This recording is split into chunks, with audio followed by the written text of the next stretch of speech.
Assalamualaikum warahmatullahi wabarakatuh. Alhamdulillah, sholatu ala rasulillah ma ba'du. Saat seseorang mengetahui mana hal yang dianggapnya baik dan benar, tentu dia akan memilih hal tersebut terlebih dahulu untuk dirinya sendiri. Selayaknya orang yang tahu jalan menuju pasar.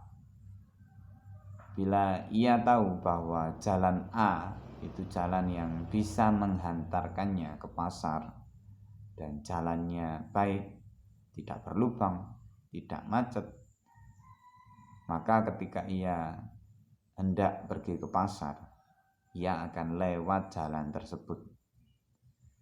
Saat ia melihat kenalannya akan ke pasar, boleh saja baginya untuk menyarankan jalan itu kepada kenalannya, karena ia juga setiap pergi ke pasar selalu melalui jalan A tersebut.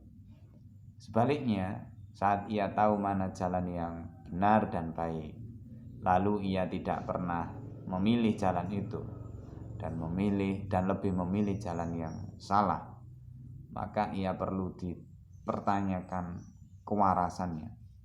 Atau yang lebih aneh lagi, bila ia tahu mana jalan yang benar dan baik, lalu menyarankan kenalannya lewat jalan yang benar dan baik tersebut, tapi ia sendiri malah tidak mau lewat jalan tersebut dan lebih suka memilih jalan yang salah. Orang-orang seperti ini adalah orang-orang yang aneh dan perlu ditanyakan kewarasannya. Permasalahan seperti ini juga pernah disampaikan oleh Al-Quran. Atamuruna an-nasa bil birri wa tansawna anfusakum wa antum tatlunal kitab afala ta'qilun. Mengapa kamu menyuruh orang lain mengerjakan kebaikan sedangkan kamu melupakan dirimu sendiri, padahal kamu membaca kitab Taurat? Tidakkah kamu mengerti? Surat Al-Baqarah ayat 44. Imam Al-Baghawi dalam kitab Ma'alimut Tanzil fi Tafsiri wa Ta'wil mengatakan surat Al-Baqarah ayat 44 turun mengenai ulama Yahudi.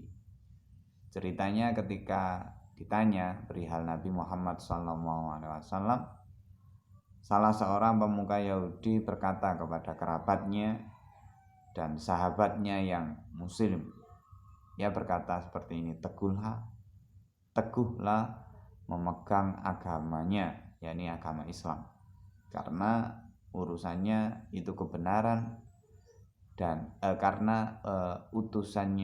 urusannya itu kebenaran dan ucapannya jujur. Ada juga kata Imam Baghawi, seorang ulama yang menafsirkan surat Al-Baqarah ayat 44 ditunjukkan kepada pemuka Yahudi yang memerintahkan umatnya untuk berpegang teguh kepada Taurat. Tetapi mereka sendiri menyalahi dan mengubah sifat-sifat Nabi Muhammad SAW. Para pemuka Yahudi melupakan diri mereka dalam kebaikan tersebut. Mereka tidak mengikuti perintah kitab suci, padahal mereka membaca kitab Taurat yang mana di dalamnya mengandung ciri dan sifat dari Nabi Muhammad SAW. Apakah kalian tidak berpikir bahwa ia adalah kebenaran lalu kalian mengikutinya? Imam Jalaluddin dalam tafsir Jalalain mengatakan, mengapa kalian wahai Bani Israel menganjurkan orang lain untuk berbakti, beriman kepada Muhammad, sedangkan kalian melupakan diri sendiri, membiarkannya dan tidak memerintahkannya? Padahal kalian membaca kitab suci, yakni kitab suci Taurat, yang isinya juga mengancam mereka yang ucapannya menyalahi perbuatannya. Tidakkah kalian berpikir atas buruknya perbuatan kalian? Dengan demikian, seharusnya kebenaran itu dipahami. lalu diimani, lalu dilaksanakan, dan terakhir baru dianjurkan kepada orang lain. Sedangkan apa yang ada dalam ayat di atas adalah kebenaran yang dipahami, lalu langsung dianjurkan kepada orang lain. Ia sendiri tidak mau mengimani kebenaran tersebut dan tidak mau mengamalkannya. Sungguh sangat disayangkan bila perilaku seperti ini terjadi.